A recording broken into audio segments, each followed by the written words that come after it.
الحمد لله الذي أنزل على عبده الكتاب ولم يجعل له عوجا قيما لينذر بأسا شديدا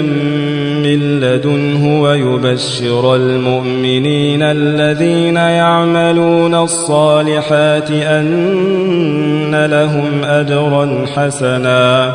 ماكثين فيه أبدا وينذر الذين قالوا اتخذ الله ولدا ما لهم به من علم ولا لآبائهم كبرت كلمة تخرج من أفواههم إن يقولون إلا كذبا فلعلك باخع نفسك على آثارهم إن لم يؤمنوا بهذا الحديث أسفا إنا جعلنا ما على الأرض زينة لها لنبلوهم أيهم أحسن عملا وإنا لجاعلون ما عليها صعيدا جرزا أم حسبت أن أصحاب الكهف والرقيم كانوا من آياتنا عجبا إذ أوى الفتية إلى الكهف فقالوا ربنا آتنا من لدنك رحمة وهيئ لنا من أمرنا رشدا فضربنا على آذانهم في الكهف سنين عددا ثم بعثناهم لنعلم أي الحزبين أحصى لما لبثوا أمدا نحن نقص عليك نبأهم بالحق إنهم فتية آمنوا بربهم وزدناهم هدى وربطنا على قلوبهم إذ قاموا فقالوا ربنا رب السماوات والأرض لن ندعو من دونه إلها لقد قلنا إذا شططا هؤلاء قومنا اتخذوا من دونه آلهة لولا يأتون عليهم بسلطان بين فمن أظلم ممن افترى على الله كذبا وإذ اعتزلتموهم وما يعبدون إلا الله فأووا إلى الكهف ينشر لكم ربكم من رحمته ويهيئ لكم من أمركم مرفقا وترى الشمس إذا طلعت تزاور عن كهفهم ذات اليمين وإذا غربت تقرضهم ذات الشمال وهم في فجوة منه ذلك من آيات الله من يهد الله فهو المهتد ومن يضلل فلن تجد له وليا مرشدا وتحسبهم أيقاظا وهم رقود ونقلبهم ذات اليمين وذات الشمال وكلبهم باسط ذراعيه بالوصيد لو اطلعت عليهم لوليت منهم فرارا ولملئت منهم رعبا وكذلك بعثناهم ليتساءلوا بينهم قال قائل منهم كم لبثتم قالوا لبثنا يوما أو بعض يوم قالوا ربكم أعلم بما لبثتم فابعثوا أحدكم بورقكم هذه إلى المدينة فلينظر أيها أزكى طعاما فليأتكم برزق منه وليتلطف ولا يشعرن بكم أحدا إنهم إن يظهروا عليكم يرجموكم أو يعيدوكم في ملتهم ولن تفلحوا إذا أبدا وكذلك أعثرنا عليهم ليعلموا أن وعد الله حق وأن الساعة لا ريب فيها إذ يتنازعون بينهم أمرهم فقالوا بنوا عليهم بنيانا ربهم أعلم بهم قال الذين غلبوا على أمرهم لنتخذن عليهم مسجدا سيقولون ثلاثة رابعهم كلبهم ويقولون خمسة سادسهم كلبهم رجما بالغيب ويقولون سبعة وثامنهم كلبهم قل ربي أعلم بعدتهم ما يعلمهم إلا قليل فلا تمار فيهم إلا مراء ظاهرا ولا تستفت فيهم منهم أحدا ولا تقولن لشيء إني فاعل ذلك غدا إلا أن يشاء الله واذكر ربك إذا نسيت وقل عسى أن يهديني ربي لأقرب من هذا رشدا ولبثوا في كهفهم 300 سنين وازدادوا 9 قل الله أعلم بما لبثوا له غيب السماوات والأرض أبصر به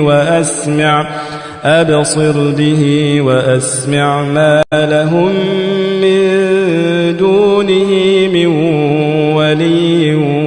ولا يشرك في حكمه أحدا واتل ما أوحي إليك من كتاب ربك لا مبدل لكلماته ولن تجد من دونه ملتحدا واصبر نفسك مع الذين يدعون ربهم بالغداة والعشي يريدون وجهه ولا تعد عيناك عنهم تريد زينة الحياة الدنيا ولا تطع من أغفلنا قلبه عن ذكرنا واتبع هواه وكان أمره فرطا وقل الحق من ربكم فمن شاء فليؤمن ومن شاء فليكفر إنا أعتدنا للظالمين نارا أحاط بهم سرادقها وإن يستغيثوا يغاثوا بماء كالمهل يشوي الوجوه بئس الشراب وساءت مرتفقا إن الذين آمنوا وعملوا الصالحات إنا لا نضيع أجر من أحسن عملا أولئك لهم جنات عدن تجري من تحتهم الأنهار يحلون فيها من أساور من ذهب ويلبسون ثيابا خضرا من سندس واستبرق متكئين فيها على الأرائك نعم الثواب وحسنت مرتفقا واضرب لهم مثل الرجلين جعلنا لأحدهما جنتين من أعناب وحففناهما بنخل وجعلنا بينهما زرعا كلتا الجنتين آتت أكلها ولم تظلم منه شيئا وفجرنا خلالهما نهرا وكان له ثمر فقال لصاحبه وهو يحاوره أنا أكثر منك مالا وأعز نفرا ودخل جنته وهو ظالم لنفسه قال ما أظن أن تبيد هذه أبدا وما أظن الساعة قائمة ولئن رددت إلى ربي لأجدن خيرا منها منقلبا قال له صاحبه وهو يحاوره أكفرت بالذي خلقك من تراب ثم من نطفة ثم سواك رجلا لكن هو الله ربي ولا أشرك بربي أحدا ولولا إذ دخلت جنتك قلت ما شاء الله لا قوة إلا بالله إن ترني أنا أقل منك مالا وولدا فعسى ربي أن يؤتيني خيرا من جنتك ويرسل عليها حسبانا من السماء فتصبح صعيدا زلقا أو يصبح ماؤها غورا فلن تستطيع له طلبا وأحيط بثمره فأصبح يقلب كفيه على ما أنفق فيها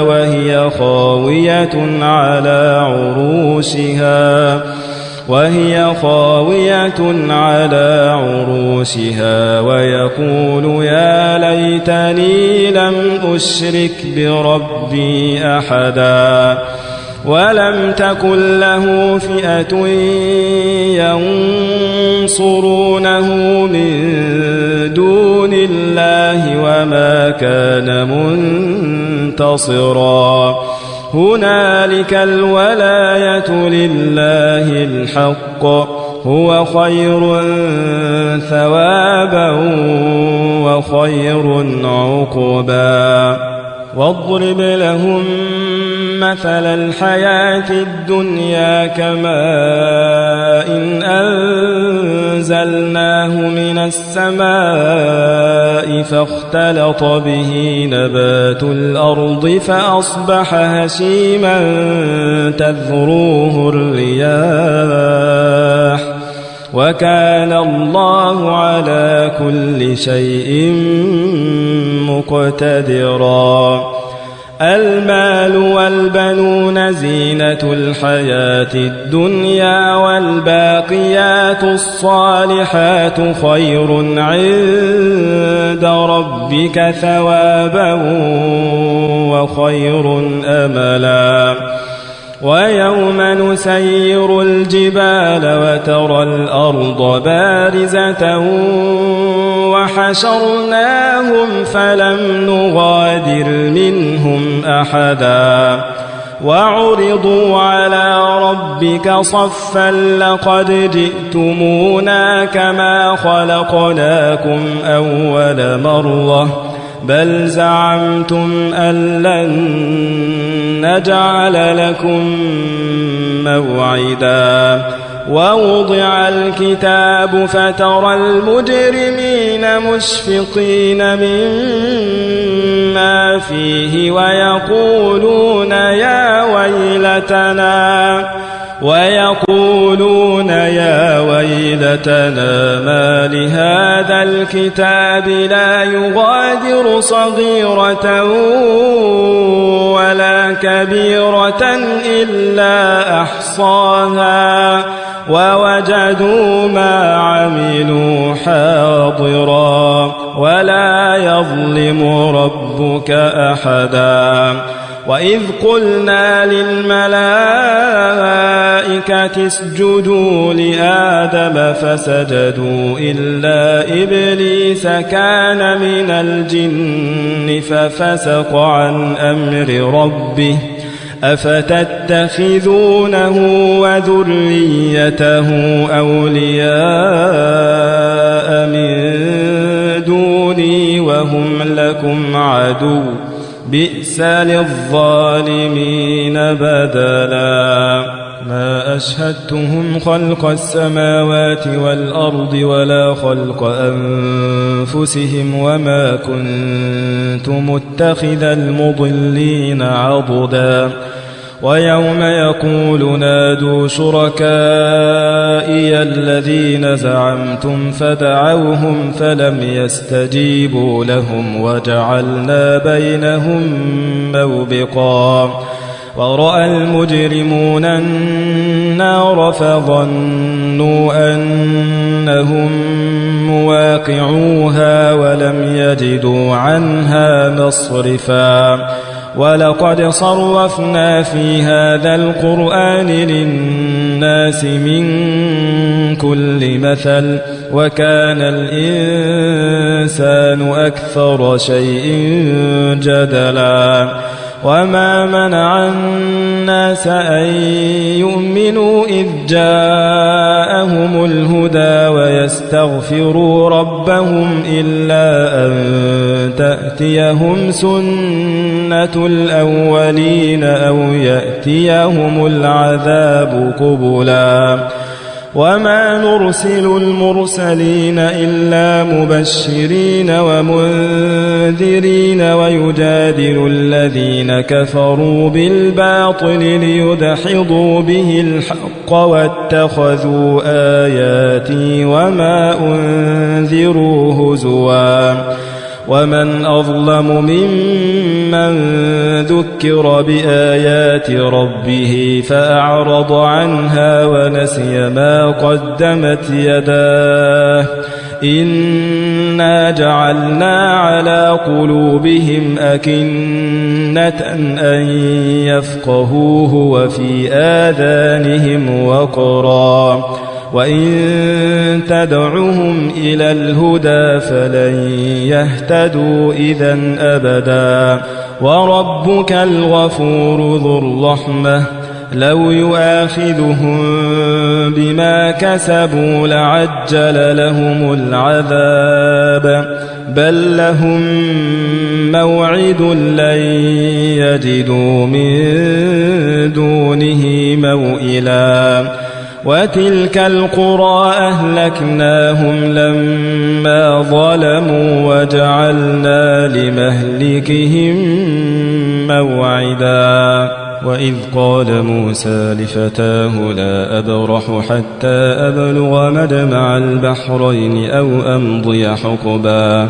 فلما بلغا مجمع بينهما نسيا حوتهما فاتخذ سبيله في البحر سربا فلما جاوزا قال لفتاه آتنا غداءنا لقد لقينا من سفرنا هذا نصبا قال أرأيت إذ أوينا إلى الصخرة فإني نسيت الحوت وما أنسانيه إلا الشيطان أن أذكره واتخذ سبيله في البحر عجبا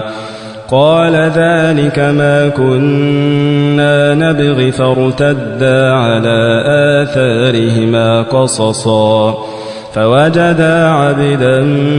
من عبادنا آتيناه رحمة من عندنا وعلمناه من لدنا علما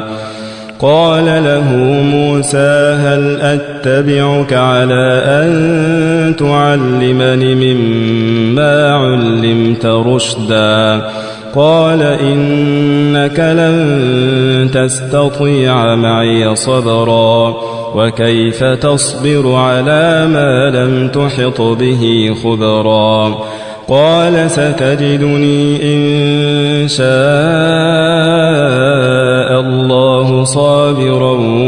ولا أعصي لك أمرا قال فإن اتبعتني فلا تسألني عن شيء حتى أحدث لك منه ذكرا فانطلقا حتى إذا ركبا في السفينة خرقها قال أخرقتها لتغرق أهلها لقد جئت شيئا إمرا قال ألم أقل إنك لن تستطيع معي صبرا قال لا تؤاخذني بما نسيت ولا ترهقني من أمري عسرا فانطلقا حتى إذا لقيا غلاما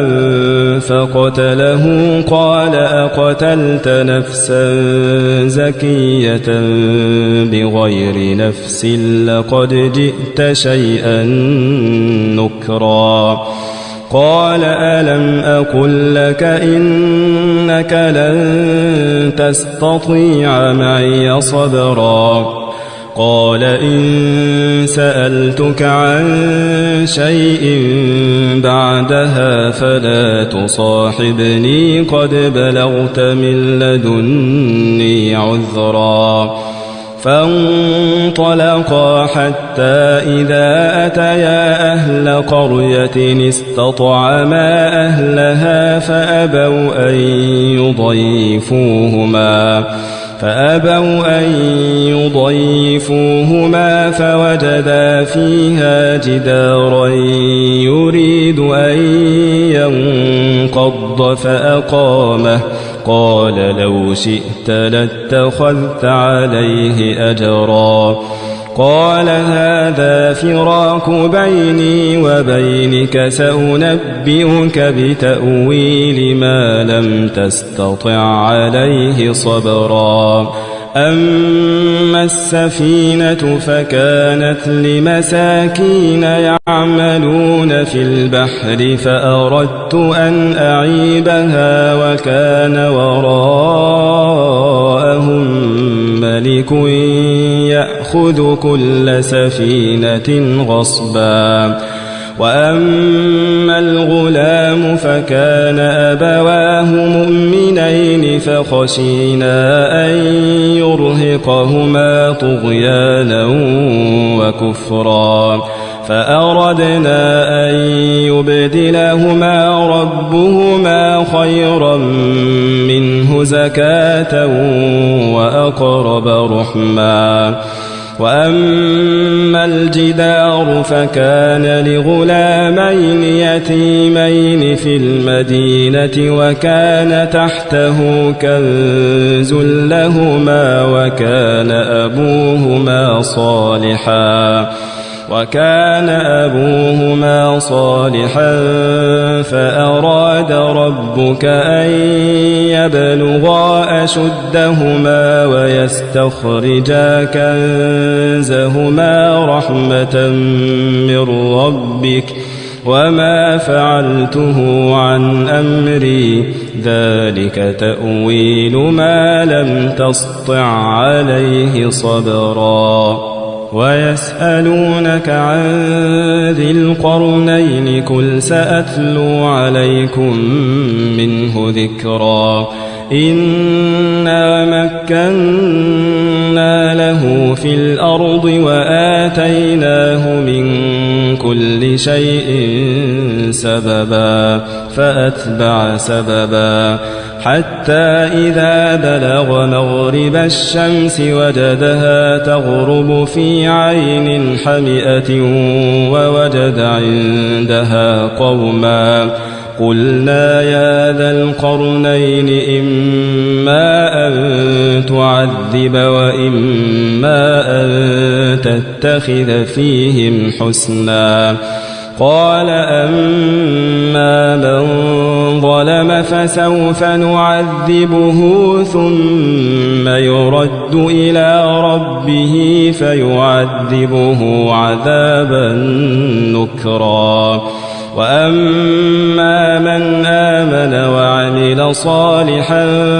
فله جزاء الحسنى وسنقول له من أمرنا يسرا ثم أتبع سببا حتى إذا بلغ مطلع الشمس وجدها تطلع على قوم لم نجعل لهم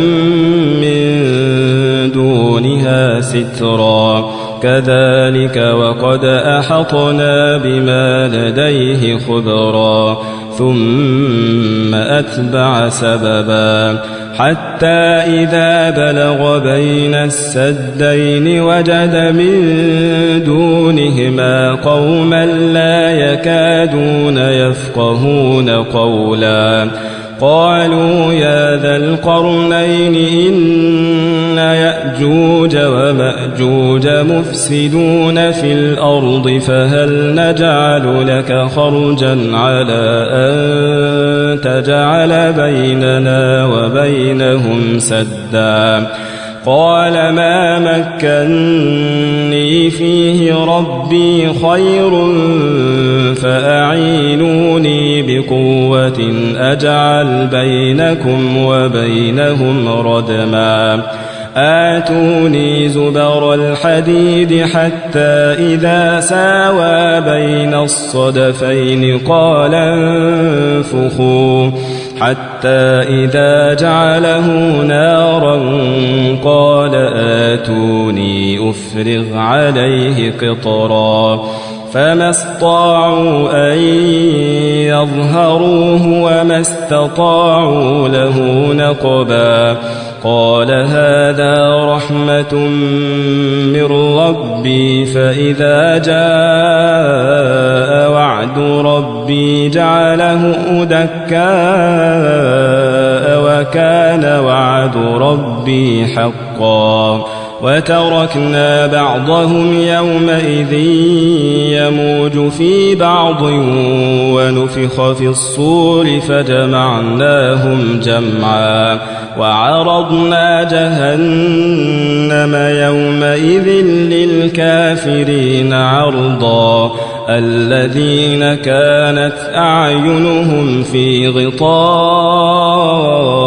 عن ذكري وكانوا لا يستطيعون سمعا أفحسب الذين كفروا أن يتخذوا عبادي من دوني أولياء إنا أعتدنا جهنم للكافرين نزلا قل هل ننبئكم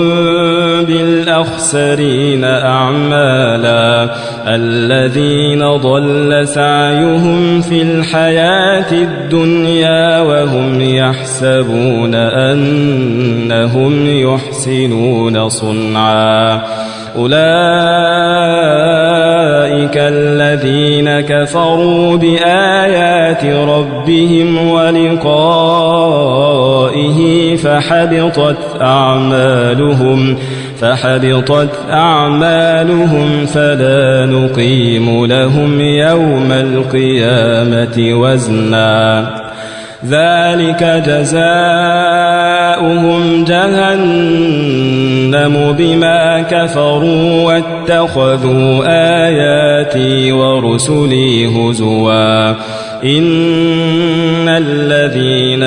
آمنوا وعملوا الصالحات كانت لهم جنات الفردوس نزلا خالدين فيها لا يبغون عنها حولا قل لو كان البحر مدادا لكلمات ربي لنفد البحر قبل أن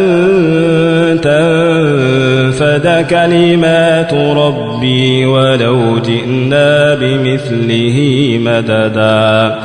قل إنما أنا بشر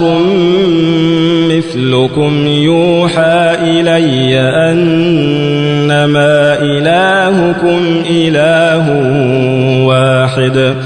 فمن كان يرجو لقاء ربه فليعمل عملا صالحا ولا يشرك بعبادة ربه أحدا.